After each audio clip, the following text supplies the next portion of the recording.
connecté avec des amis de Saint-Laurent. Donc, j'ai une phrase particulière, mais qui est très symbolique au grade, qualités et fonctions. Soyez les bienvenus.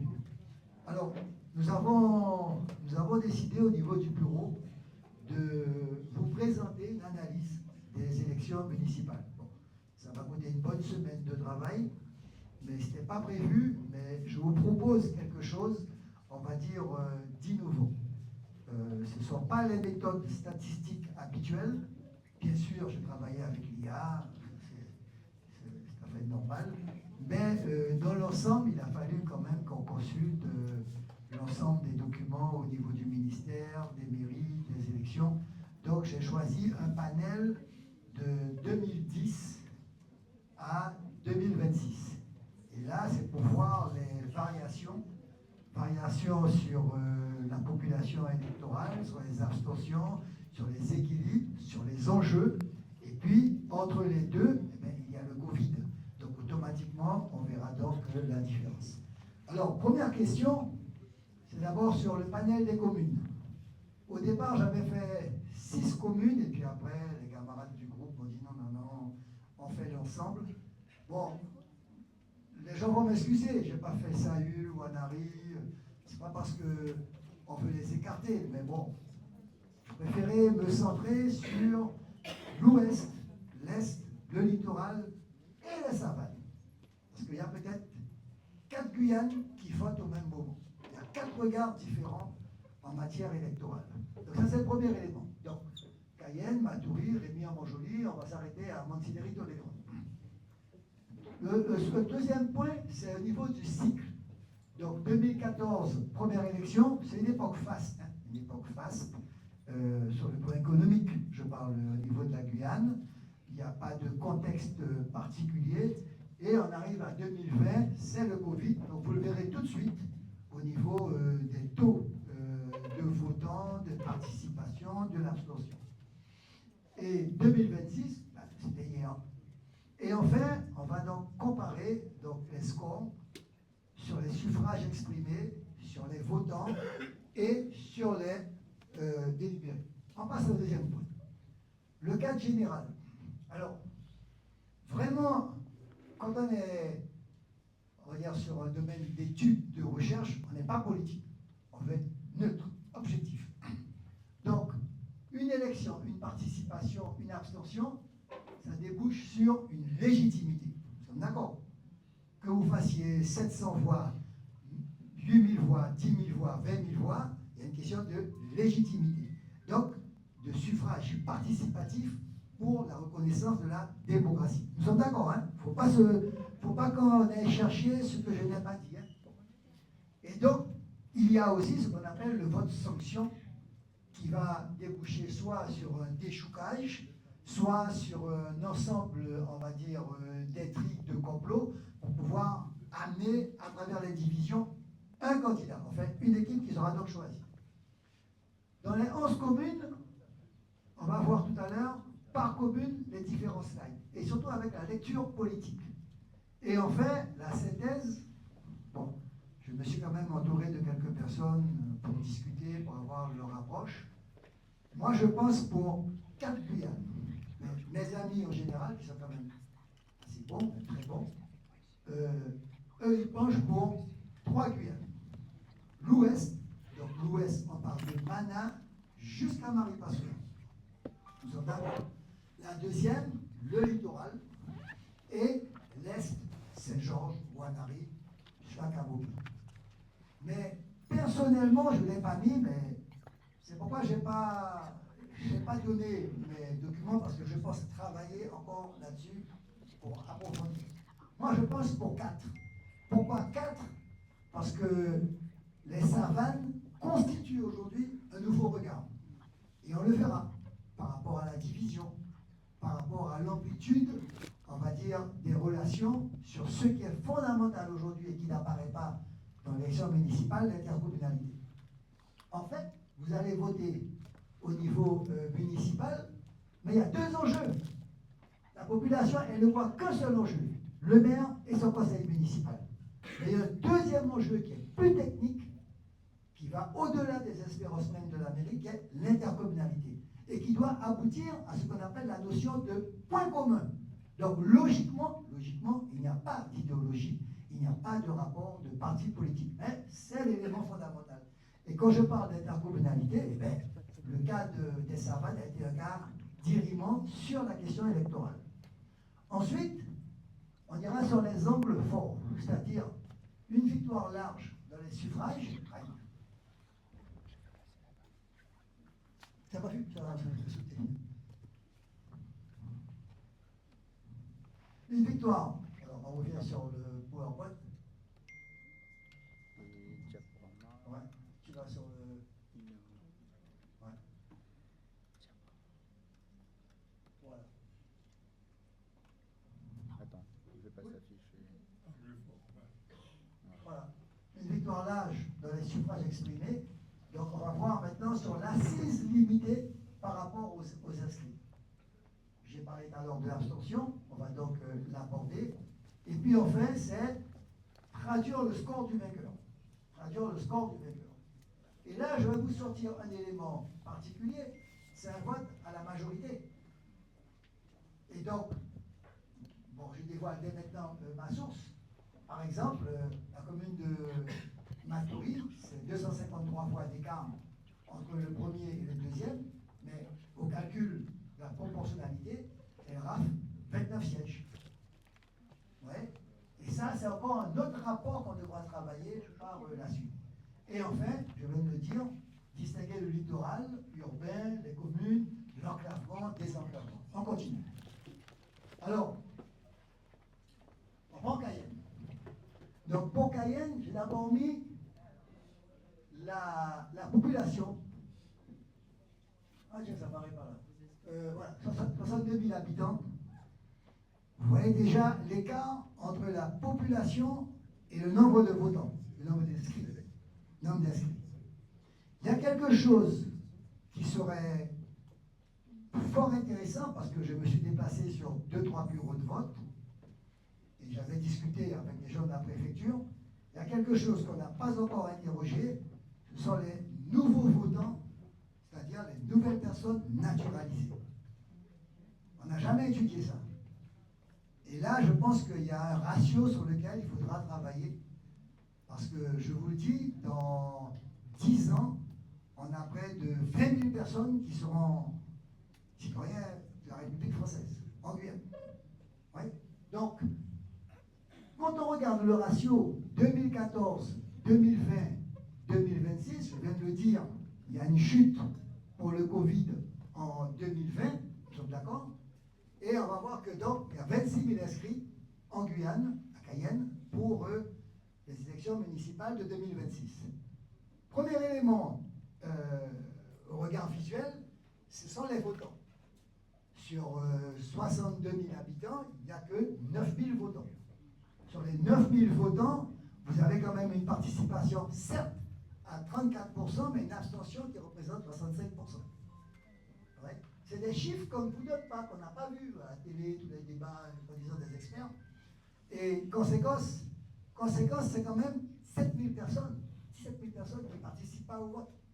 Donc, il en ressort que les exprimés seront certes de 8 000 et des poussières, nous sommes d'accord, qui va donner un score de 6 306 voix, qui est conséquent, mais qui représente en fait 23% des inscrits. Alors par contre, quand on regarde 2014, où Mme Pinera avait été élue à l'époque avec 6 900 voix, sur une population de 22 000, soit 10 000 votants, et par contre, pour le Covid, on voit tout de suite donc la chute qui a donc eu lieu. Vous voyez? Ça, ce sont des expressions mathématiques qui débouchent après sur, eh bien, on le verra partout en général. Premier élément, la participation, l'abstention, d'accord, et parfois le contexte dit politique. On continue. Alors, je me suis amusé après à mettre tous les nouveaux élus. Il manque quelque chose là. Il manque l'âge, de façon à voir la courbe des nouveaux élus, s'il y a une tendance à rajeunir, à vieillir, enfin, des choses comme celle-là. Et puis, avec le temps, peut-être, en interrogeant, par exemple, un jour, j'envoie à la mairie un petit questionnaire par élu, et bien voir l'origine de ces personnes. Origine comment? Origine politique. C'est à partir d'un parti politique, s'ils ont eu une formation politique, des choses comme celle-là. Ouais. Et donc, là, on peut comprendre tout de suite, par exemple, pour un maire, la nécessité peut-être de faire après des formations de cohésion, formation politique, formation de gestion au niveau donc, de la mairie. Tout de suite, on peut le comprendre. Et puis après, il y a aussi le rapport hommes-femmes, etc., sur la parité que l'on peut étudier. Donc, on continue. Alors, les questions que l'on peut se poser. Pour Cayenne, c'est d'abord, sur 3 électeurs, c'est, on va dire, un qui se déplace pour voter et qui vote pour le groupe majoritaire. Vote pour le groupe majoritaire. La deuxième, c'est que la victoire de la liste s'inscrit quand même dans une forme de démobilisation. Démobilisation par rapport aux élections. Bon, il y a eu un rejet de la liste de Mme Finera d'office. Donc les gens n'ont pas du tout voté pour elle, les 300 voix qu'elle obtient. Et puis, Taoumi, il a à peine représenté 5%. Donc voilà, c'est clair, c'est un affichage. Ce ne sera pas le même cas, par exemple, à Matoury. Où là, il y aura une confrontation, il y aura un affrontement politique, idéologique. Ensuite, il est certain que de tout le temps, ce n'est pas d'aujourd'hui, que le jour où un parti politique va travailler sur les abstentionnistes et autres, c'est sûr que ça peut entraîner de grands revirements. Enfin, Cayenne est une ville d'adhésion massive. Alors, d'adhésion qui va aboutir à quoi? À une majorité municipale, ça c'est sûr, d'accord, qui peut créer demain un pouvoir politique ou pas, mais qui, en l'occurrence, aujourd'hui, représente une majorité ou une minorité civique. Ça dépend comment on l'entend. D'accord? On continue. On va sur Matoury. Totalement différent. Choc idéologique. On peut même dire choc culturel et politique. Parce que Matoury, c'est population créole, population antillaise, population haïtienne d'origine forte et population amérindienne. Ce qu'on n'a pas sur Cayenne, haïtienne, si vous voulez, créole ou autre. Mais là, il y a une autre configuration. Et là, c'est un parti qui vient face au maire sortant, qui ne cache pas son idéologie, même si sa liste est ouverte politiquement. D'accord? Elle est ouverte. Bon. Donc, conséquence, même problème, problématique. On part des inscrits à 10 000 en 2014, 12 000 légèrement augmentés et un petit bond de 15 000. Mais quand même sur 36 000 habitants. 36 000 habitants.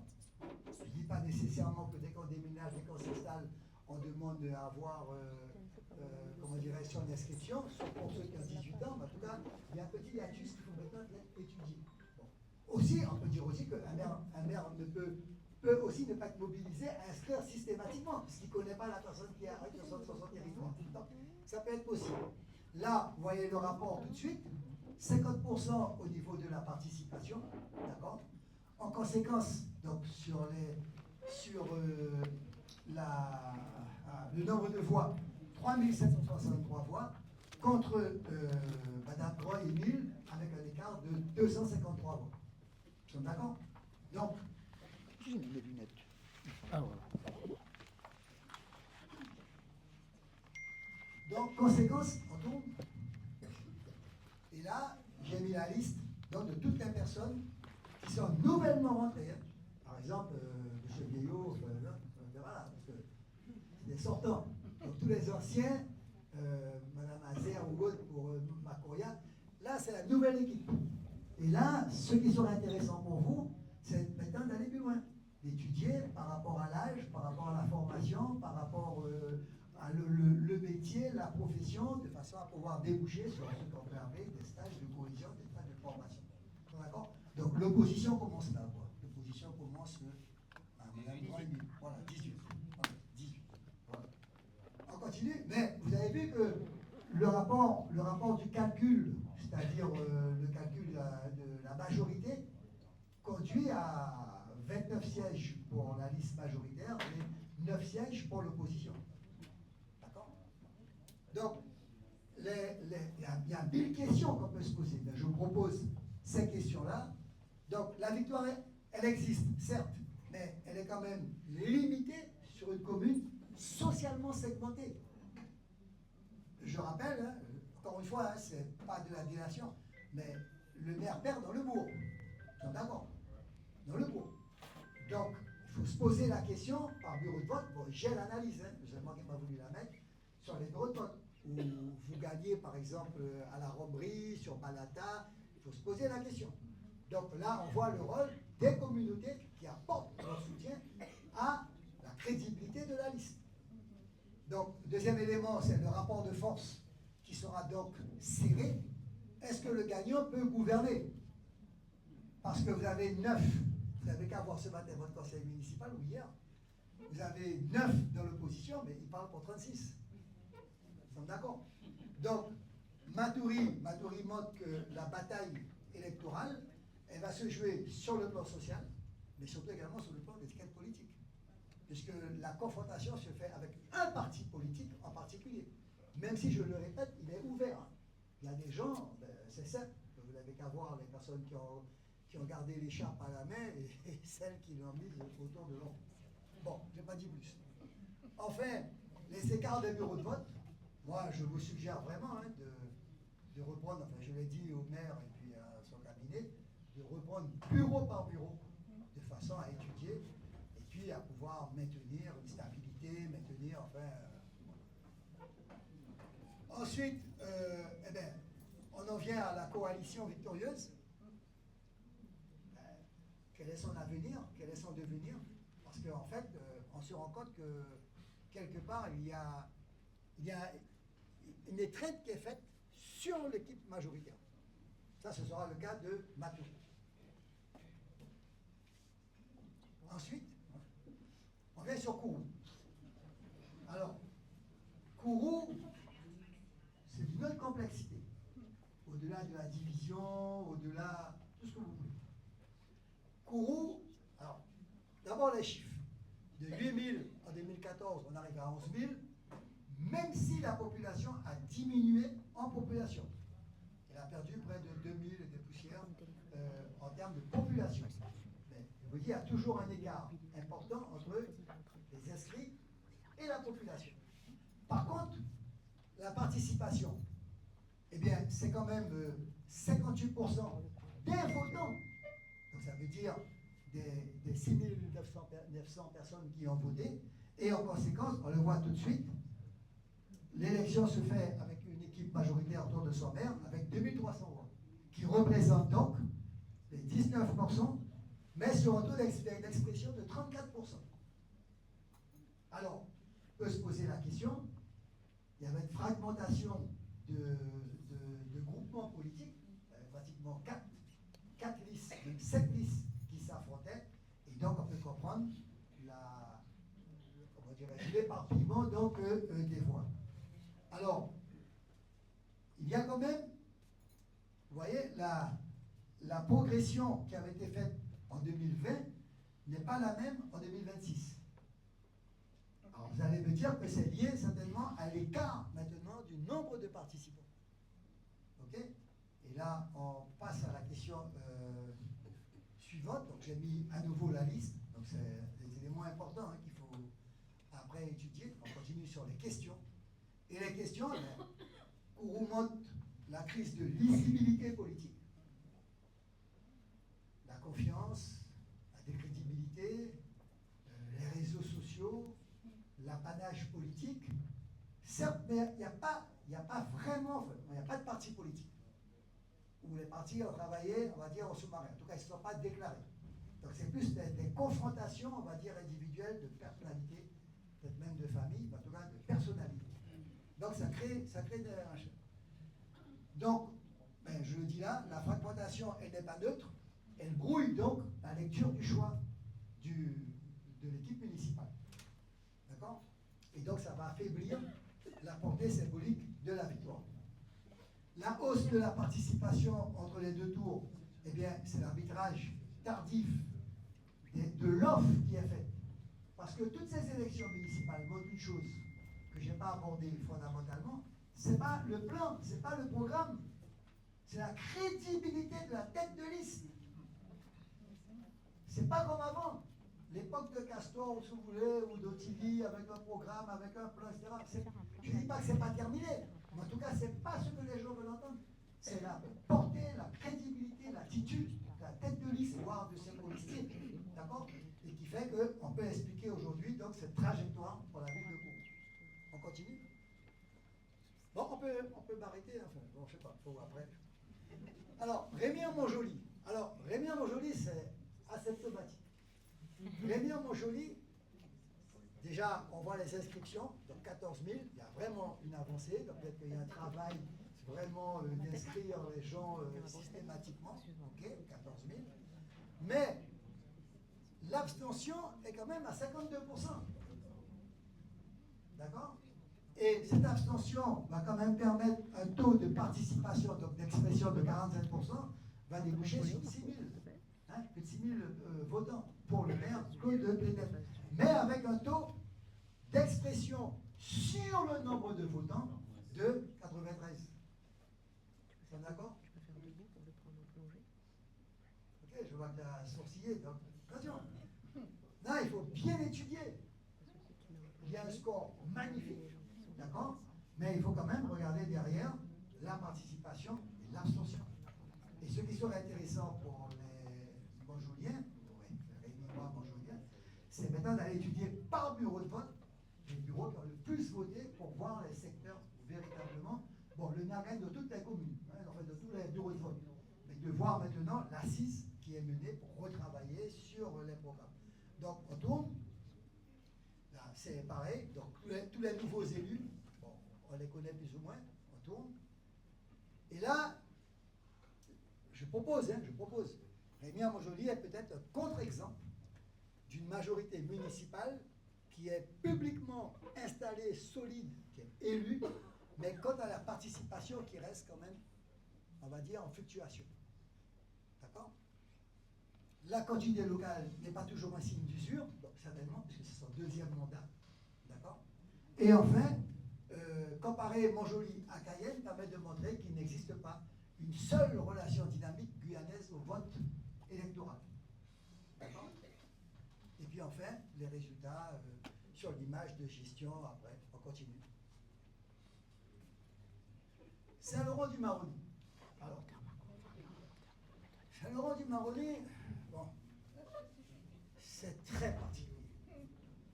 Non, mais c'est très particulier. Saint-Laurent, cette élection-là, elle a devancé tous ceux qui, on va dire, travaillaient sur l'hypothèse un jour de l'arrivée du peuple bushinengue dans voilà, les affaires politiques. Et en l'occurrence, bien, on va dire qu'à 6 ans près, il y a eu une avancée, il y a eu un basculement qui est lié à la division entre Léon Bertrand et Madame Charles, et qui donc a permis l'élection de Lénaï Kadin. Toutefois, le taux de participation est quand même nettement supérieur par rapport aux autres communes. Et là, dans ce taux de participation, vous voyez bien, 42% en termes d'inscrits, soit pour le candidat vainqueur, 4100. Je rappelle que les deux derniers, bon, j'ai pas mis, hein, c'est 3300, ils se différencient d'à peu près d'une cinquantaine de voix entre Mme Charles et Léa Bertrand. Donc, on passe au slide. Bon, là, c'est que des jeunes. Donc, ça posera bon, la nécessité des stages, des formations, de la cohésion, de la redéfinition, de la programmation. Donc, il y aura un temps de travail, et on continue. Et puis, il y a les questions. Les questions, ben, là, c'est une rupture. C'est une rupture réelle. C'est un changement de cap. C'est une autre dominante qui s'opère, tant dans le conflit peut-être intergénérationnel, mais tant sur aussi l'espoir du programme politique. Là, c'est un autre monde qui se crée là. Une autre dynamique d'aménagement du territoire, de rapport entre citoyens et élus. Et puis enfin, ben, la ville devient le symbole du renouvellement politique dans l'Ouest. Parce que Saint-Laurent devient pas seulement la capitale de l'Ouest, mais Saint-Laurent devient le phare pour toute la vallée du Maroni. Papaïchton, Marie-Passoula, Donc, là, il y a eu une volonté de dégagisme qui était nette, d'accord? Et puis enfin, là, ben, le sortant ou les sortants ont été sanctionnés par une équipe, etc. Et donc, l'alternance de 2026 va ou devrait ouvrir un nouveau cycle de gouvernance que seule, bon, ben, l'histoire dira. Ok? On continue. Et là, on arrive à Marie Passoula. Bon, Marie Passoula, bon, population de 9000 et des poussières, des inscriptions 2669 par rapport aux inscrits de 2014, la participation à 68%, certes, mais volontairement, hein, on a mis exprès le pourcentage et le nombre de personnes qui n'ont pas voté, pour bien démontrer le rapport. Parce que là, on est élu avec 1000 voix.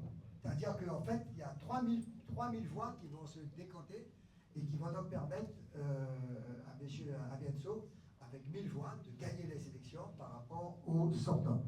Et ça représente quoi? Ça représente les 38% au niveau des inscrits, qu'on a vu en haut, et en expression, 57%.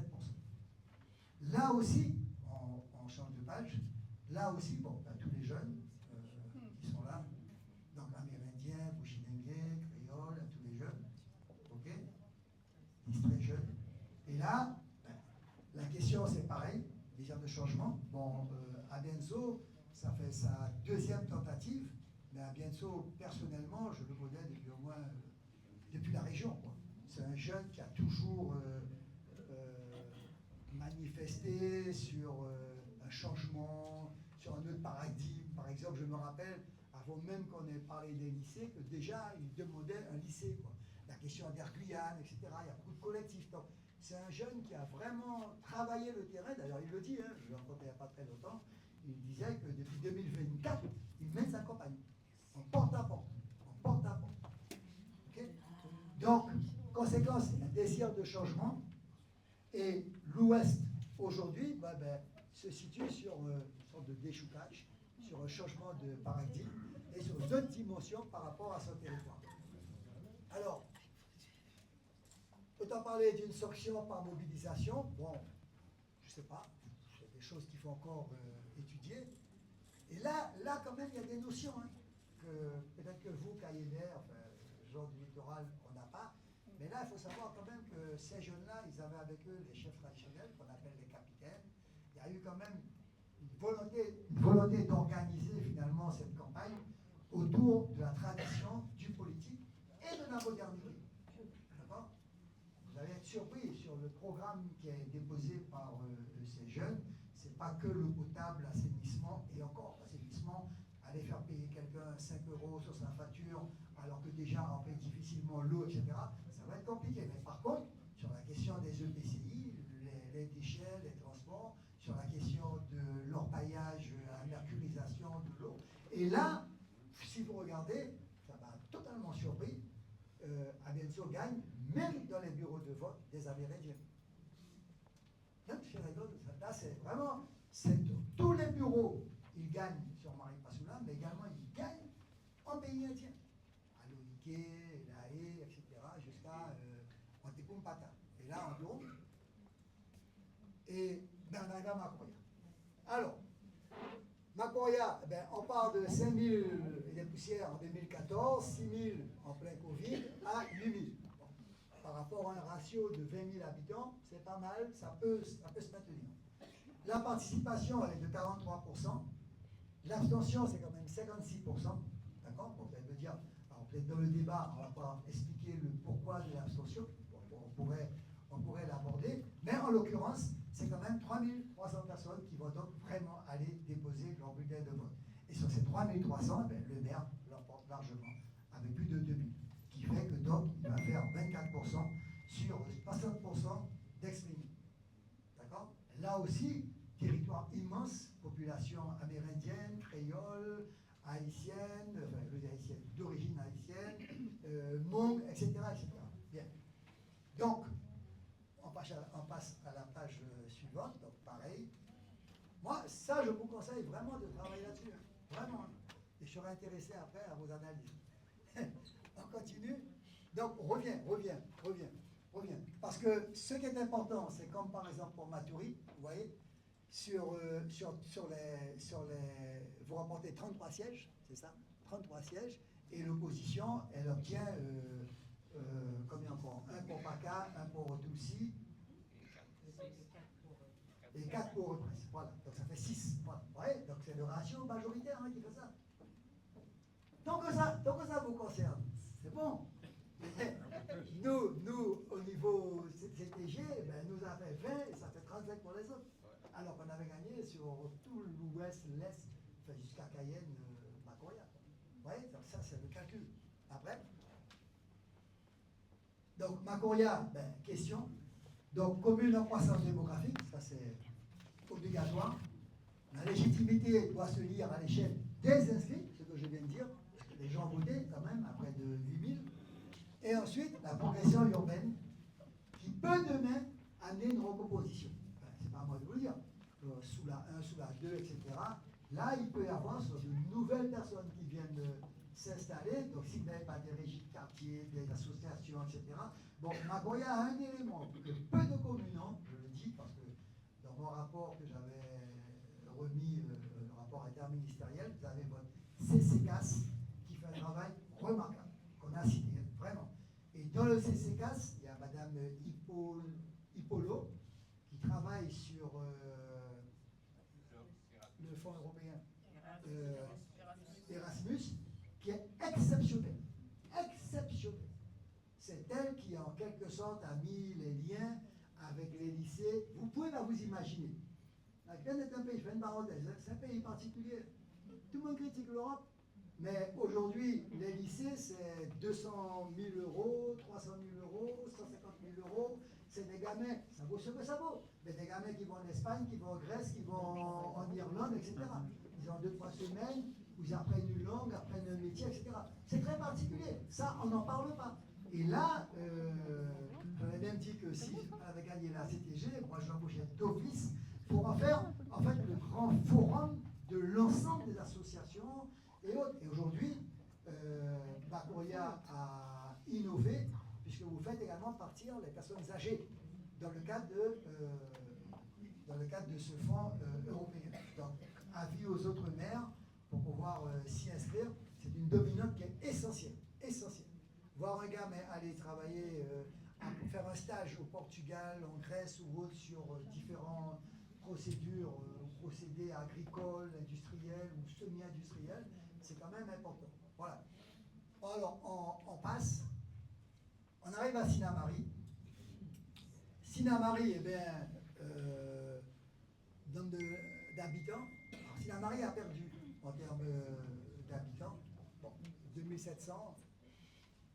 Vous regardez toujours, hein, premier coup d'œil, ben, le nombre d'inscrits et le nombre de votants. Et automatiquement, vous avez le rapport sur la participation. Et dans la participation, vous dégagez après l'abstention 32%. Pas beaucoup, pas beaucoup. Mais 32% qui représentent 793 personnes. Conséquence, le maire est élu, eh bien, avec 733 voix, ok, ce qui représente 62% au niveau des exprimés. D'accord? Donc, pareil, on a remis la liste, on continue. Et là, les questions, alors je n'ai pas tout terminé, hein, parce que j'ai eu une semaine pour faire ça. C'est les camarades du bureau qui m'ont... Pas vrai? Alors, Sinnamary, Sinnamary se lie sur, je pense, 3 strates. La strate de Madeleine et aujourd'hui les 2 dominants de Jérémy. Celle du Covid et celle aujourd'hui sur laquelle il devra assurer une continuité sur ses investissements, sur la cohésion au niveau de la population, les choses comme ça. Et enfin, Sinnamary, résistance ou usure des équilibres, eh bien, il faut retourner à l'ancienne page pour voir maintenant les élus qui sont rentrés, plus jeunes, plus anciens, etc., pour pouvoir voir l'équilibre qui va donc s'opérer. On continue. Irakubo. Alors, Irakubo, eh bien, 1675 habitants, tout de suite, 1066 votants, participation, vous l'avez tout de suite, donc 93%, mais sur 1066, mais sur un rapport qui donnera au premier 607 voix. Par contre, sur Irakubo, vous avez plusieurs dominantes. Créole, amérindien, Hmong, c'est quand même une population qui est relativement, on va dire, composée sur la multiculturalité. Et là, vous comparez à l'époque de Mme Céline Wablan, qui d'ailleurs est là, je remercie pour sa présence, qui est là, c'était 459 voix à l'époque. Alors, je n'ai pas mis 2014, on avait tout de suite 1028, d'accord? Donc, à l'époque, il y avait Enrico William, il n'y avait pas un troisième, je ne me rappelle pas, c'était au moins deux. Le Covid, eh bien, c'était donc Mme Céline Régis qui donc l'avait emporté. Je n'ai pas retrouvé les chiffres. Pourtant, j'ai interrogé la préfecture, tout ça, bref. Et enfin, donc, Enrico. 47% des inscrits, soit 58% des exprimés. Donc, notre ami, collègue Albert a perdu, mais bon, comme souvent on le dit, hein, ce sont des familles hein, là-bas. Hein, donc, les combats de cousins, les ruptures, les fragmentations, ça, parfois, on ne les maîtrise pas. Mais en tout cas, il est certain qu'il a davantage perdu dans le bourg, Albert est là. Il a davantage perdu, bon, si après tu veux, tu pourras témoigner, c'est davantage dans le bourg que sur la partie, on va dire, dite des villages amérindiens. Donc, on a mis donc la liste des nouveaux qui vont maintenant s'atteler à la tâche. Donc, pareil, hein, 19 sièges, et on continue. Bon, je n'ai pas fait les questions. On continue. On arrive à Saint-Georges. Alors, Saint-Georges a une particularité forte, c'est déjà population créole, population amérindienne, mais également population récemment naturalisée, dite brésilienne. Il faut tenir compte, merci madame, il faut tenir compte de ça. Et Saint-Georges a une population qui vit plus à Cayenne que dans le bourg de Saint-Georges. Donc, quand on fait une campagne à Saint-Georges, il faut maîtriser les flux des personnes qui iront donc voter. Bon, c'est facile. Sur les 1800 inscrits, il y a 1200 qui vont se déplacer. Il y a exactement 67% de participation. Et donc, le maire, il fait 728 voix, contrairement durant le Covid, où les gens peut-être sont allés davantage voter dans un contexte particulier. On peut observer qu'en 2014, on avait une nette diminution donc, de la participation au niveau donc, du vote. Donc, on continue. Donc, pareil, on continue.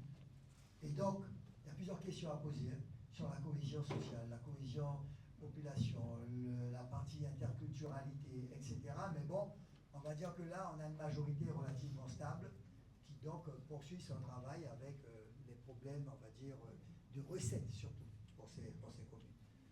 Après, je me suis arrêté sur Monsigny-Tolton-des-Grandes, où là, au niveau de la population, en termes d'inscrits, il y a une nette augmentation, 1632. Les votants, ben, l'écart est très court, est très faible, qui donc va donner 1147 votants pour un score de 39% d'inscrits avec 639 voix pour M. Lambeau. Et notre collègue Christian qui est là, il va gagner sur Montigny, perdre sur Tolton-des-Grandes pour les familles. Encore qu'il y a des secteurs peut-être qui n'ont pas totalement joué, agriculteurs, etc., et puis les différents lieux-dits que l'on voit sur la route. En tout cas, le score était, on va dire, un peu plus serré, plus étoffé sur Montigny-Tolton-des-Grandes. On passe, slide, donc j'ai mis à nouveau donc, cette liste-là. Et puis donc, les questions. La logique de proximité avec Cayenne. La question de l'assise réelle donc, du vainqueur parmi les inscrits. Et puis enfin, comme toujours, c'est la question de base hein, pour tous les conseils municipaux, la légitimité municipale qui peut se poser au niveau politique. Alors, je n'ai pas fait d'autres communes, hein, mais je peux poursuivre là sur... donc il en ressort, parce que ça, je n'ai pas terminé, c'est bon, je crois, c'est fini. après Monsineri. Après, ce qu'on peut se poser comme question, c'est la logique de continuité. La logique de continuité. Alors, la logique de continuité, bien, on la retrouve avec Claude Pennec, avec Sandra Trochimara, Gilles Adelson, Pierre Désert et Georges Elfort. Parce que ce sont des sortants qui sont reconduits avec des scores, on va dire, importants. Donc, se pose la question du leadership de la municipalité et donc du rôle à la fois de confiance qu'il leur a accordé. Je pense que tout le monde a dû voir, à part Matoury, la connotation idéologique que l'on connaissait auparavant, l'époque du PSG par exemple, l'époque de l'UDR ou autre, elle est quasiment, on va dire, quasiment sublimée, quoi, c'est effacé. Ça veut dire qu'aujourd'hui, les gens, ce qu'ils veulent, c'est la proximité. C'est la proximité, c'est le contact, c'est la transparence. Par exemple, j'étais surpris d'apprendre que Mme Charles n'a jamais fait de conférence de quartier. Ouais, durant la campagne, elle a fait 2-3 meetings. Donc se pose également la question de l'utilité des meetings. Matoury n'a fait que 2 meetings. 2 meetings, mais tout le reste, tous les jours, la caravane. Sandra Trochimara, que j'ai accompagnée à Cayenne, elle n'a fait que ça. Elle n'a fait que ça. Quand elle était à Powerman, le lendemain, elle était à Olisette, après, elle était. Etc. Donc, et les gens, ils viennent. Alors, c'est un tribunal militaire, mais il faut accepter. Il faut accepter, parce que là, il y a un contact. Et donc, d'accord. Et donc, la proximité est un élément fondamental. Donc, il en ressort, tout à l'heure on l'a vu, une domination écrasante, mais qu'il faut parfois nuancer ou relativiser par rapport à la question donc, du suffrage en lui-même. Donc, vous avez observé également que les campagnes étaient très agressives. Et enfin, c'était le rôle donc, des réseaux sociaux. Alors, il y a 2 communes quand même, hein, à mon avis, hein, mais on partage. Il y a 2 communes qui ont banni les réseaux sociaux, je pense. C'est Saint-Laurent-du-Maroni, parce que Hidalgo Adam n'a pas trop communiqué.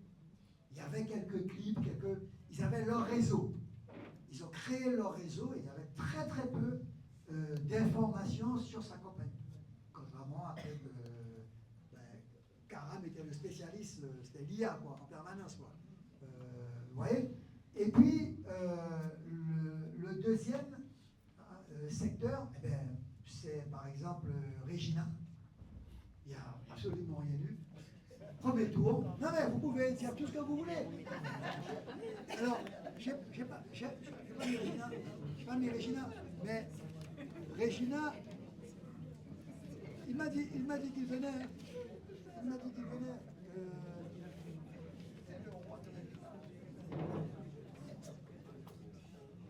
Regina, c'est 62% pour Pierrot, mais ça représente 257 électeurs.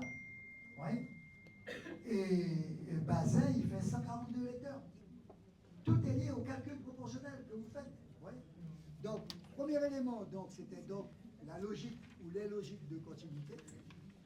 Deuxième élément, eh bien, l'abstention reste toujours la faille de la Guyane en matière électorale. Mais comme je le dis souvent, hein, parfois il vaut mieux qu'il reste l'abstention que vous allez les chercher. Parce qu'en général, quand on dépasse un électeur qui ne veut pas voter, c'est qu'il a une raison de ne pas voter.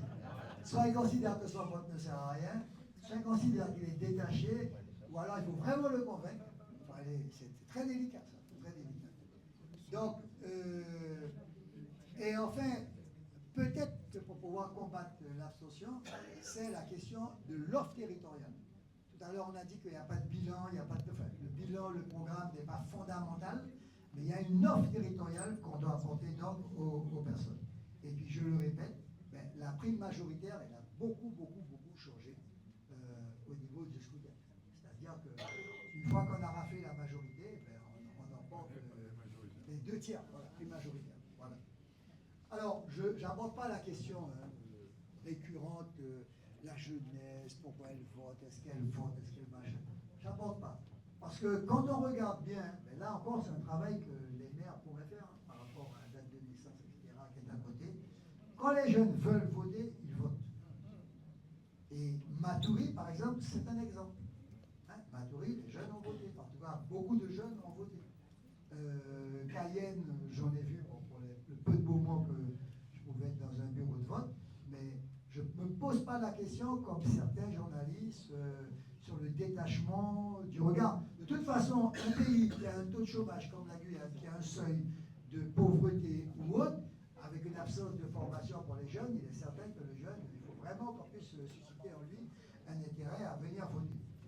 Enfin, la question de la fragmentation des listes en termes de participation, eh bien, on l'a vu à Kourou, on l'a vu à Saint-Laurent-du-Maroni, c'est-à-dire que le vote va automatiquement déboucher sur une sorte de déchoucage, de règlement de compte, et en l'occurrence, eh bien, donc, il va y avoir nécessairement donc, un changement.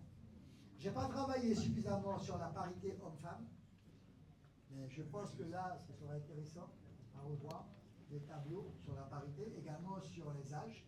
Alors, a priori, j'ai interrogé la préfecture, a priori, on dit que sur tous ces élus de Guyane, il y aurait une moyenne entre 37 et 51 ans. A priori. Maintenant, reste à vérifier. Et puis enfin, la question, on a fait un séminaire, on a été courageux ici, à Guyane Rassemblement, on a fait un séminaire sur l'interculturalité.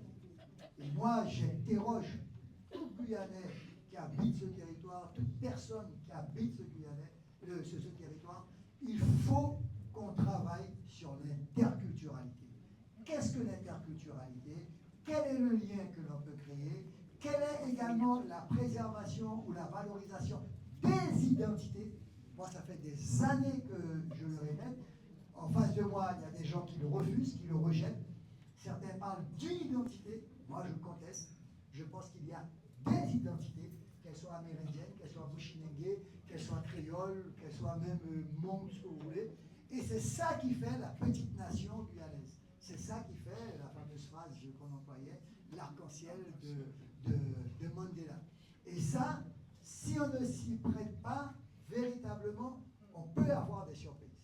Parce que, quoi qu'on en dise, eh bien, sur Saint-Laurent, on voit le rapport qui a été mené, qui vaut ce que ça vaut, qui est légitime, qui est démocratique. C'est une expression, on ne peut pas le nier. Mais en tout cas, aujourd'hui, on ne pourra plus faire semblant de ne pas le voir. D'accord? Qu'il soit Paramaka, Saramaka, Djouka ou Aloubou, on ne pourra pas. Les Amérindiens, d'ailleurs, c'est même nous qui avons permis ce réveil de la notion d'autochtonie avec les Amérindiens, ça existe, ils ont leur rassemblement traditionnel, les manifestations qu'ils organisent, et à juste raison, ils vous diront que ça ne suffit pas, c'est pas une kermesse, mais en tout cas, la Guyane, à l'heure d'aujourd'hui, si on ne veut pas assister demain à une fragmentation, il faut qu'on y travaille. En tout cas, elle apparaît déjà essentielle pour toute élection à venir. Parce que, quoi qu'on en dise, moi j'ai trop d'amis et j'ai trop de respect pour nos compatriotes, nos amis, des Guyanais d'origine haïtienne, mais quoi qu'on en dise, sans stigmatiser, on a senti quand même cette notion de pousser des listes à tendance fortement haïtienne. Pourquoi pas? Pourquoi pas? Pourquoi pas? Le maire de New York, c'est pas un New-Yorkais d'origine, c'est pas un Irlandais, je veux dire. Le maire de Miami, encore moins, ouais. Mais ce sont des notions qu'il faut préparer dans des valeurs, on va dire, de la République, dans des valeurs de participation, de partage. En tout cas, c'est des notions qu'il faut travailler. Et puis enfin, j'ai pratiquement tout dit. Oh ouais, pratiquement tout dit. Voilà, donc si vous voulez bien, on peut passer à des questions. Ça... Avant de passer aux questions, Ouais. la tendance à Mana, c'était quoi? Ah, il a fait Mana, tiens, on a parlé là. Non, ah voilà, alors, j'ai les chiffres là. J'ai les chiffres là. À Mana, ben, le maire gagne de 53 voix. Il gagne de 53 voix. Mana, comme toujours, est fragmenté entre population créole, bouchi et monde. Voilà. Le maire, Alain Ben, il fait 1191 voix, soit 51,25%. Et Jaffar fait 48-75 avec 1133 voix. Donc 53 voix. Là aussi, il y a une coalition. Alors là aussi, il y a une coalition. Il y a une coalition. Et je ne suis pas sûr que la coalition ait pu permettre de gagner davantage de voix. Je ne suis pas certain. Hein? Voilà, mais Alphonse connaît très très bien le mana. Je ne suis pas certain. Je suis pas certain.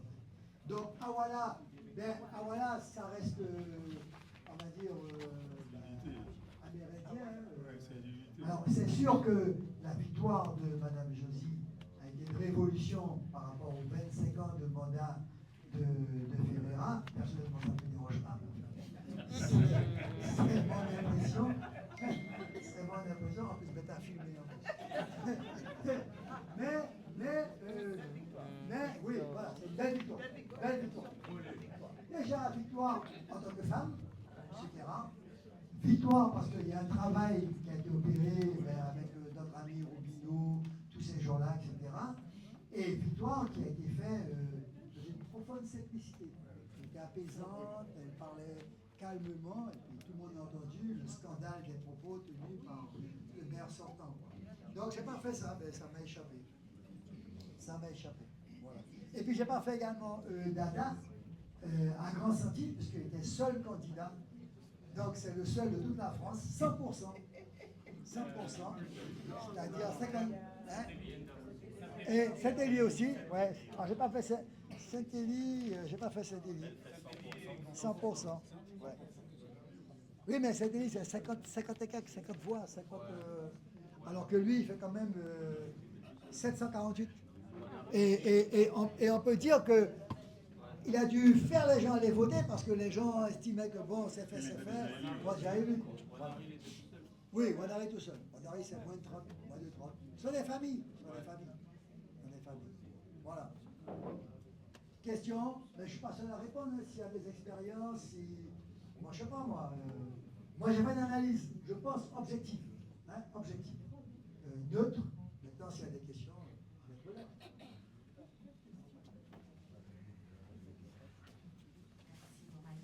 Donc j'ai bien écouté tout ce qui a été débattu et il y a quand même une remarque qui a été faite sur l'inscription systématique des personnes lorsqu'elles déménagent. Il est vrai qu'on ne peut pas forcément savoir, mais il arrive aussi que l'administré choisisse de s'inscrire là où il travaille, là où il a des intérêts. Donc ça aussi, il faut qu'on en tienne compte. Sur un deuxième thème, il y avait aussi la crédibilité du candidat. Alors là, je mets les pieds dans le plat, mais il faut dire que l'actualité nationale et locale fait que aujourd'hui, tout le monde est au courant de tout, la télévision fait ce qu'il faut, et l'administré aussi, il est intelligent, il voit et il se dit bien que, on va dire, l'agent politique est visé, en tout cas, sur tout ce qui est problématique juridique, etc., de justice. Et ça aussi, ça entraîne cette discrédibilité, on va dire, si on peut le dire comme ça. Et enfin, sur la jeunesse et colistier, ma question est de savoir, est-ce que un leader choisit ses colistiers par rapport à ce qu'il peut apporter, chaque colistier pourrait apporter à sa liste en termes de votants, ou est-ce qu'il choisit son colistier par rapport à sa compétence, enfin bref, son niveau d'expertise sur certains domaines? Moi, ce serait bien qu'on puisse évaluer ça. Il faudrait leur poser la question à chacun d'entre eux, comment est-ce qu'ils ont créé leur liste et sur quelle base de données ils ont fait le choix de mettre telle ou telle liste de cette manière, parce que parfois la jeunesse c'est un point, mais aussi il peut y avoir aussi l'expertise. Je réponds d'abord par la dernière question. Tout à fait, tout à fait. Il n'y a pas photo.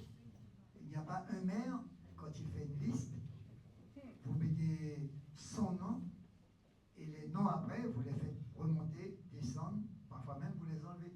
Et donc vous allez regarder la notoriété de la personne, sa popularité, sa crédibilité, la confiance qu'elle accorde aux uns et aux autres. Et tant mieux si à côté, maintenant, il y a l'expérience, la professionnalisation qui puisse permettre de faire un pas. Et donc, en général, il il y a, bon, pour l'histoire, moi je regrette que parfois dans les conseils municipaux on ne fasse pas des petits séminaires historiques, parce qu'on oublie. Pour l'histoire, vous avez eu de grands leaders en Guyane. Un gars comme Léopold Leder, on aurait mis, excusez-moi, un chien derrière, les gens allaient voter pour Léopold Leder. C'est comme ça. Léopold Leder, c'était une figure. Gérard Roeder, n'est-ce pas? Gérard Roeder, à lui seul, il assurait pratiquement les 3/4 de la liste. Par contre, Gérard était, moi j'ai bien connu Gérard Roeder, parce que j'ai été adjoint avec lui, c'est lui qui m'a fait rentrer en politique. Gérard Roeder, eh bien, vous mettiez un Bathilde, eh bien, c'était le rapport avec les socioprofessionnels, parce qu'il travaillait à la Sécu, etc. Quand vous mettiez un monsieur comme M. Loupec, ben, c'était un spécialiste de l'octroi de mer, un douanier, grand inspecteur, je ne sais pas quoi, et tout ce qui était octroi de mer, tout ce qui était budget, à lui seul, vous laissez le boulot. Et puis après, il y avait tous les leaders dits populaires ou autres, mais chez vous, on peut le faire. Hein. On peut s'asseoir un jour, on prend la liste, et on regarde les personnes, popularité, rapport, etc. Il y a Madame Souratou Shimara, elle a fait sa liste, qui était parfois surprenante, parce qu'elle a pris des gens d'origine Walloirie, des gens 500 frères, des gens proches de Serville, des gens de chez nous, des gens MDES, etc. Donc elle a fait un patchwork. Et ce patchwork a permis peut-être d'apaiser. On n'a pas vu le MDES vous attaquer. On a même vu des gens venir voter certainement pour vous, puisque quand on regarde le rapport, si on connaît le rapport bulletin blanc, c'est là qu'il faut aller étudier. Parfois les gens, leur expression de mécontentement, on l'a pas vu.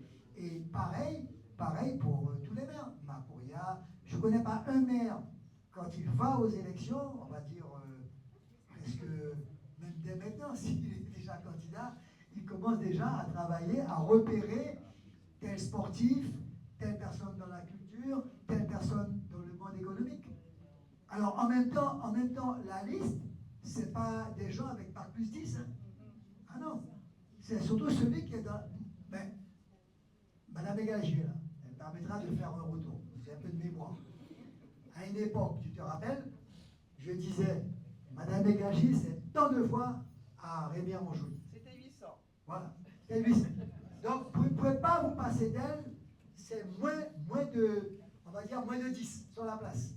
Et il y avait un monsieur qui maintenant est très malade, monsieur Rabord. Oui. Ben, monsieur Rabord, Madame Azer, on connaît Rabord, Tiver, on connaît Rabord, Payot. Payot, il vient chez vous, il amène un poulet aujourd'hui. Demain, il amène des mangues. Après, demain, il amène la proximité. Donc, quand le gars passe, quand votre maison est inondée, à Beauregard, etc., il vient avec vous. Donc, quand il vient vous dire, bon, vous êtes coup de force, en tout cas, aidez-vous pour l'élection, la personne va voter. Donc, il y a plusieurs rapports, nous sommes d'accord. Et donc, c'est ainsi que l'on compose véritablement la liste. Et puis, la notion maintenant qui est entrée, c'est la notion de l'origine communautaire. Donc, on va introduire, alors, c'est pas nous qui l'avons inventé, c'est Léon Bertrand et Roumillac qui l'ont inventé. Moi, je l'ai fait avec, comment dirais-je, le plus grand amour, parce que je crois en la fraternité. Ça, c'est ancré en moi. Venez me voir un jour sur le Maroni, ou bien, je sais pas moi, dans les pays amérindiens, je vis là-bas. Je vis et je comprends. Lorsqu'on a battu Mme Taubira à la région, elle disait, vous avez fait des scores staccanovistes, scores russes, staccanovistes. Je disais, oui, mais nous, quand ils pleurent, on pleure avec eux. Quand ils font la fête, on fait la fête avec eux. Et quand ils ont des besoins, eh bien, on est avec eux, ne fût-ce que les tissus. Moi, je ne montais jamais en pays indien sans le pain. Sans le pain, j'amenais du pain. Parce qu'il n'y a pas de boulanger. Je disais tout le temps au préfet, le Garim Perros, il fait son pain sous les bois, mais le peuple amérindien, il a Twanké et autres, il n'y a pas de boulanger. Donc quand je monte en hélico, ça me coûte quoi d'amener 300 baguettes? Et je peux vous dire, c'était distribué régulièrement. Et je vais vous surprendre, il y a un truc qui était particulier pour les femmes, ce sont les journaux. Les journaux, nous, de Paris Match, etc. Ils adorent ça, les photos, ils regardent. Et puis quand ils ont fini, eh bien, ils tapissent le sol, etc. J'ai même eu un procès pour ça, avec MDES. Donc, je te rejoins là-dessus. En tout cas, j'amenais pas d'alcool. Et maintenant, pour ceux qui m'avaient posé la première question, concernant, oui, moi je pense qu'il faut qu'à un moment donné, les maires arrivent à réduire, on va dire, le différentiel entre inscrits et habitants et votants, mais habitants le territoire. Mais c'est un risque. Alors, le seul maire que je connaisse en France, c'est celui qui a fait la prison là, dans le Valois, devant la Pérée. Balkany. Dès que vous posiez votre pied sur son territoire, vous aviez quelqu'un qui venait vous voir, votre enfant, j'ai inscrit à l'école, quand il y a, je sais pas moi, le stade pour le sport, le salle de danse ou de musique, tout était réglé. Mais après, vous venez vous chercher pour aller voter. Et lui, il passait avec des scores de 95. Non, mais c'est vrai, hein. Commune propre, commune régulière. Lui, c'était un parrain. C'était un parrain. Il y en a un également en Guadeloupe, là, qui, à chaque mariage d'une personne, dans sa commune, il offre un cadeau. Mais pas petit cadeau, hein. Pas de sérieux, quoi. Donc, il fait que. C'est ça, vous voyez. Et en même temps, c'est un risque. Parce que, prenons un cas, je suis sûr que si je pose la question à Jean-Yves Thiver et à Monique Azer, les gens qui débarquent de Maine-de-Soula, il faut d'abord étudier hein, le comportement, parce que ce sont eux qui seront les plus agressifs, qui seront les plus désireux. Ah oui, la route, etc., il n'y a pas de terrain de sport, etc. Ouais. Donc, il y a toute une démarche, mais c'est vrai qu'en Guyane en particulier, il y a un sacré différentiel entre population et inscrits.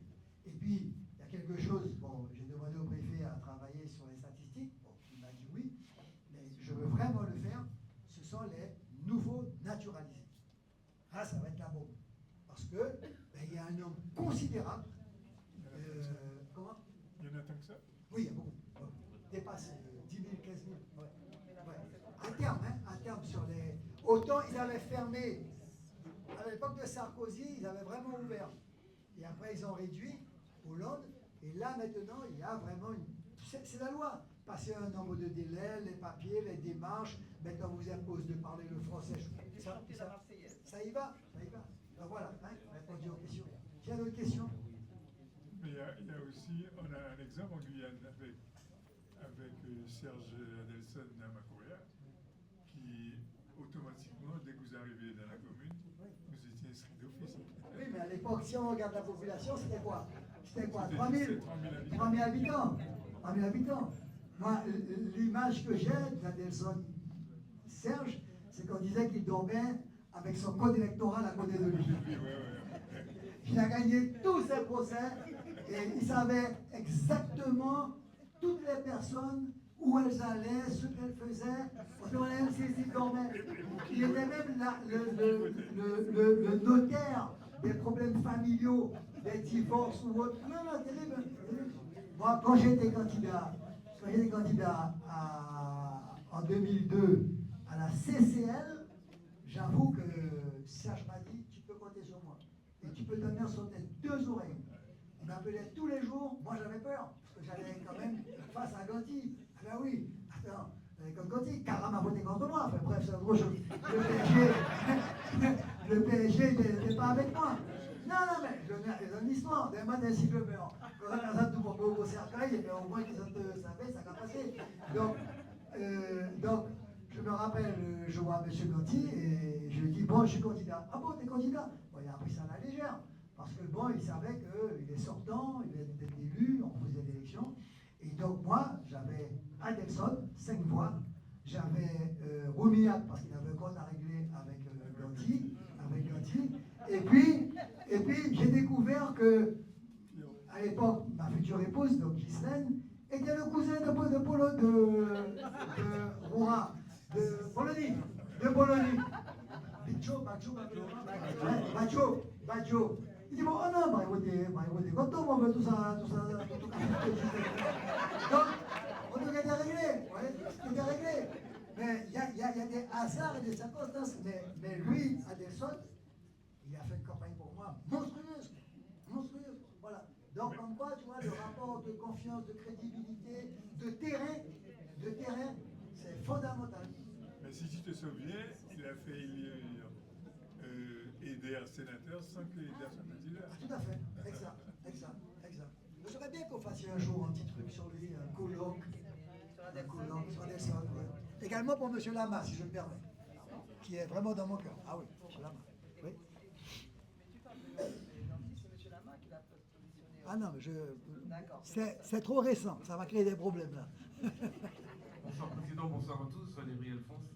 Juste suite à cette analyse et avec le complément apporté à la question de Madame Ider tout à l'heure par rapport au choix des colistiers.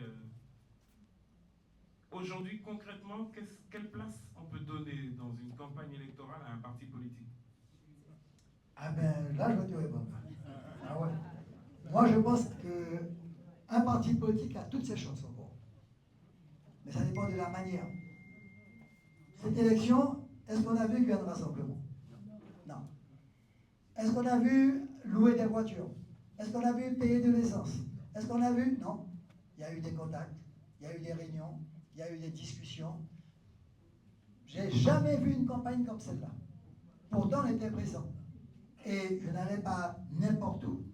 Mais du moment qu'on avait les contacts avec les maires, etc., vous ne vous imaginez pas le travail, il ne faut pas être prétentieux, qui a été opéré, par exemple, à Matoury. Vous vous imaginez pas la réconciliation des gens. Je rappelle qu'à Matoury, on a quand même, on va dire, deux groupes dissidents. Albanici et Francesca. Donc, c'est parce qu'on n'a pas réussi à faire la jonction, la fusion, qu'ils sont partis. Et moi, j'en avais dit, j'espère que vous allez au moins franchir les 5%. Et si on me permet, hein, modestement, on a un exemple. David qui était contre à l'époque, qui maîtrise parfaitement le secteur de la levée et qui a rejoint le maire. Donc il a fallu discuter avec le maire. C'est tout. Donc des réunions qui sont faites, et je ne parle pas même des autres, avec qui, dès lors qu'on nous appelait, qu'on demandait, bon, il n'y a pas de secret. On a reçu Mme Sandra Touchibara au local, on a fait avec elle, on a reçu M. Smoke, on a parlé, on a appelé Albert, enfin, il y avait des contacts. Il y avait vraiment des contacts. Alors, ça dépend de la méthode maintenant du parti. Mais en tout cas, il y a un parti que je respecte, c'est le MDES. Parce qu'ils ont fait une campagne ouverte, franche, terrible. Parce que là, les réseaux sociaux, ben, ils ont allumé les réseaux sociaux. Ils ont même fait appel à toutes sortes de formes, on va dire, de contradiction, enfin, d'opposition, de confrontation. Mais les rapports vont changer. C'est plus la peine de mettre de grandes banderoles, parce qu'aujourd'hui, la population a un peu changé. Mais d'une manière générale, tu as ce qu'on appelle la minorité silencieuse qui est là, qui observe, qui regarde, tu vois. Et c'est pourquoi il faut peut-être maintenant former les gens sur d'autres notions de proximité. Tu vois. Donc voilà, à Rémy-en-Montjoly, il y a eu vraiment des gens, on a même du monde sur la liste. Il y a eu des contacts, il y a eu des choses qui sont opérées. Mais tu ne vas plus faire comme avant, de grands séminaires, de grands débats, des micros. Ça ne sert à rien, ça. Le premier élément, c'est le contact. Comme Mme Trochimara a fait sa liste, a fait ses premières réunions de quartier, les responsables nous ont appelés. Tu n'as qu'à regarder les personnes chez qui ils ont fait les réunions pour comprendre que, bon, d'ailleurs, il y a une où on m'a allumé tout de suite. N'est-ce pas? À Zéphyr, j'ai tout de suite. Et Wembola, il fait photo, il dit main, voilà, termine, etc. Bon, c'est tout. Voilà. Donc, il faut nuancer.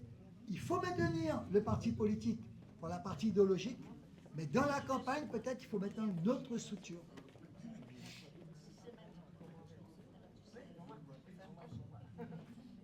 Bonsoir Président. Non, c'est juste pour compléter dans le cadre de l'analyse que tu as faite des résultats des municipales de cette année. Pour moi, c'est quand même de souligner quand même la défaite de Serville. Ça, on peut pas quand même faire une. Pour une fois que j'ai pas dit ça. Pour une fois que j'ai pas dit ça. Ben oui, parce que quand même, excusez-moi, à Camoli, on y arrive en étape. Après, quand on remonte Troura, Togo aussi. À Montjoly, je dis même pas, c'est une raclée. Après, ben, n'est-ce pas, Joséphine? Après, quand on continue, quand on va à Cayenne, même à Cayenne, on est constant. Même chez Sterléon, c'est avec Finéra, donc faut pas oublier quand même. Après, quand on va à Macoria, bon là, franchement, félicitations à Gina Delson, à Madame Azer, M. Tiver, parce que Prince, là, franchement, il y avait une calotte. Vraiment. Et quand on continue la remontée, on arrive à Irakubo, ben, j'aime, hein, pas Baïrabougou malheureusement. En tout cas, Snamari, malheureusement, Baïrabougou, j'aurais bien voulu. Parce que là, Albert, sérieusement, aurait été nettement un meilleur maire, je pense, que M. William, et ça, je le regrette sincèrement. Mais en tout cas, à Snamari, clairement, Cossé, bah, a été tranquille aussi. Hein. Et après, bah, quand on arrive aussi à voilà, là, c'est la cerise sur le gâteau. Là, c'est la cerise sur le gâteau, quand même. Donc ça, Président, quand même, il faut le souligner. C'est... Ah oui, c'était le même, c'est une cerise. Ah ouais, là, mon voisin me dit, là, Valérie me dit, c'est une noix de coco sur le gâteau, là. Clairement. En tout cas, clairement, là, vraiment, même si les partis, on dit, ne sont pas forcément présents, on peut voir quand même que là, on avait quand même des gens de Guyane Rassemblement et quand même nos camarades qui étaient sur différentes listes, comme tu le soulignais, Président. Ces camarades-là, quand même, ont réussi dans plein de communes. Et donc, on était là. Et derrière, en tout cas, on disait que Guyane Rassemblement était en perte de vitesse, c'était pas bien. Là, on démontre quand même que nous sommes présents. Et que là, on prépare aussi l'avenir. Et que clairement, lui, par contre, Serville, il peut se poser des questions. Voilà. Alors, oui, mais alors, en ce qui me concerne, je suis content de ne pas l'avoir dit, parce que toi tu l'as dit. Parce qu'au moins, pour une fois, ils vont dire, ben. C'est pas toi. Ouais, oui, pas que c'est pris de la hauteur, mais il est tellement, on va dire, dénigré, abattu. Tous les matins maintenant, on vous demande de faire une messe pour lui, puisqu'il est passé pendant une semaine, tous les matins sur la radio, à raconter. Ça continue. Quoi, c'est pas fini, hein? C'est pas fini? Ah bon, c'est fini aujourd'hui. Bon, mais c'est vrai, tu as raison. Le principal parti, on va dire, qui a perdu, c'est le parti de M. Serville. Et donc, vous permettez que je félicite Guyane Rassemblement parce que nous avons aidé beaucoup de maires à être en place. Merci Guyane Rassemblement. Ouais.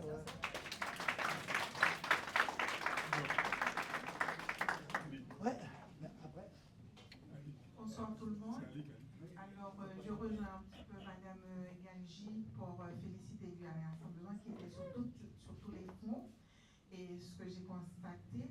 Et moi, ce que je veux dire, qu'est-ce que vous allez mettre en place? Attends, je vais dire, parce que comment va-t-on faire pour les prochaines séances pour résorber l'abstention? Est-ce qu'on se donne un objectif chiffré et concret? Par exemple, chaque personne de l'équipe s'engage à identifier et faire voter les abstentionnistes, soit de son quartier, soit dans l'immeuble où il habite, soit dans la rue, pour que le jour J, et on soit conscient qu'on avait fait un travail de terrain et qui va peut-être porter ses fruits. Et on pourrait mettre en place aussi un tableau de suivi simple pour s'entraider et mesurer l'impact réel sur la participation de la population pour voir si on pourrait vraiment résorber ou bien stopper cette histoire d'abstention lors des élections. Non, vous avez raison, ce sont des points sur lesquels on va devoir travailler en ce moment. Hein. C'est sûr, Madame Patient l'a dit, il y a des perspectives, il y a les territoriales qui vont avoir lieu, il faut commencer déjà à regarder, mettre en place les prises, etc. Mais vous avez parfaitement raison, c'est des points sur lesquels il faut travailler. Bon, moi je ne cherche pas, ce n'était pas le but de faire un satisfecit sur Guyane Rassemblement, c'était vraiment d'expliquer les municipales autrement. Moi, j'ai refusé d'aller à Guyane Première quand on m'a appelé pour venir donner l'analyse des élections. D'abord, je trouvais ça un petit peu prétentieux et trop immédiat dans l'instant donné, mais vous avez vu que ce n'est pas le même questionnement que l'on fait sur les rapports chiffrés. Oui, Alix. Par parenthèse, la Guyane Première, c'est un petit peu genre un peu cancan. C'est généralement des débats qui sont plus sur les questions, je dirais, personnelles, cancanières, plutôt que politiques. Bon, c'était pas mon intervention. Moi, j'ai 3 questions. La question de l'abstention, c'est une question qui est peut-être rhétorique, mais qui est fondamentale. C'est-à-dire que je ne vois pas à court terme la question d'une plus de participation. Les meilleures participations que nous avons eues en Guyane, c'était une élection municipale qui date des années 50 à 57%, la meilleure, et celle de la région 92 de 67%.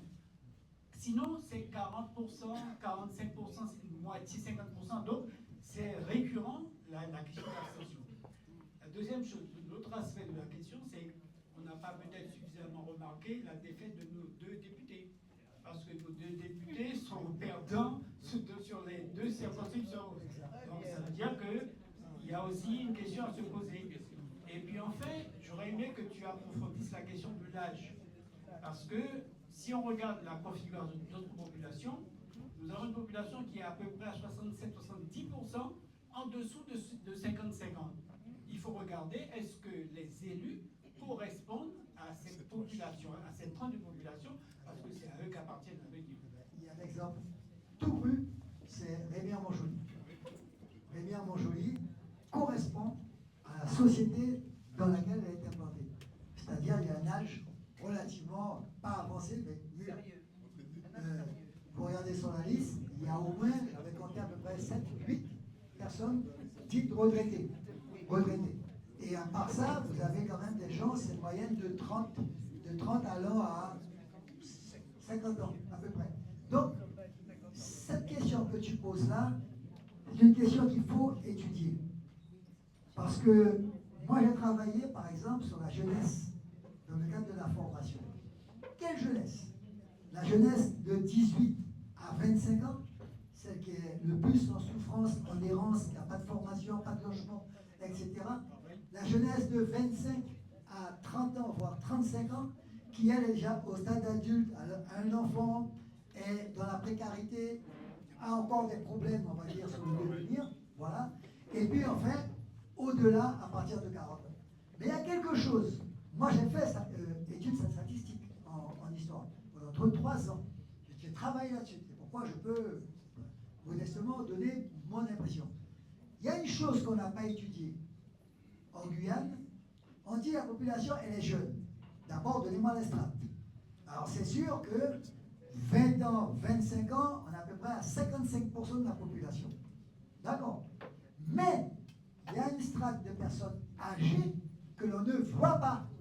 Et aujourd'hui, le taux de progression des personnes âgées, eh bien, il est à un différentiel de 5 points de la jeunesse. Ça veut dire que, personnellement, je me moquais à l'époque de mes collègues de la Martinique en disant, vous fermez les écoles, vous fermez les écoles pour faire des EHPAD. Eh bien, nous, il faut commencer maintenant à étudier les EHPAD, les zones de retraite et autres, quoi. Ça, c'est fondamental. D'accord? Donc, à ta question du rapport jeunesse, moi, je suis d'abord pour la transmission. C'est-à-dire, on fait avancer les jeunes au fur et à mesure sur des postes clés, de façon véritablement que, en termes de responsabilité, en termes de devenir, en termes de prise de position, ils soient prêts. Ça, c'est le premier élément. Mais faut-il avoir l'endurance de supporter les combats, d'accepter les sacrifices qui sont inhérents. Tu vois? Aujourd'hui, je suis quand même surpris parfois de voir certains jeunes penser d'abord à l'indemnité, enfin, on va dire à l'étiquette ou à la posture du poste. Ça, c'est le premier élément. Maintenant, quand tu parles du taux de participation, ben oui, 92, c'est un contexte. 92, c'est en fait la fin de M. Otili. C'est le problème de l'endettement. Moi-même, j'ai été pris au piège. Moi-même, j'ai fait mea culpa. Et aujourd'hui, je travaille pour démontrer que M. Otili avait raison. Et je l'ai dit publiquement et je le dis encore. Je le dis encore. Là, on est en train de faire un film sur Castor et sur Otili. Je le redirai. M. Otili, au Dénélé, a fait, en fait, à l'époque, tous les travaux, sans l'aide de l'État, matériel, les lycées, etc. Tant que ça pouvait être globalisé sur le budget, il passait. Mais il avait franchi un cap avec, on va dire, les ponts ou autres, qui dépassaient le budget en termes de recettes. Mais l'État, mais l'État l'a pas aidé. Comment l'État l'a pas aidé? Joseph Zouf. Et quand il a voulu faire l'idée de monsieur Otili était de lever un emprunt sur le fonds routier. Sur le fonds routier. Ah ben c'est pas bête du tout. Hein. C'est pas bête du tout. Hein. À partir du moment où l'État apportait les garanties, eh bien il payait tout. Quand l'État lui a refusé, il a dit bon, ben maintenant je vais aller sur un emprunt international.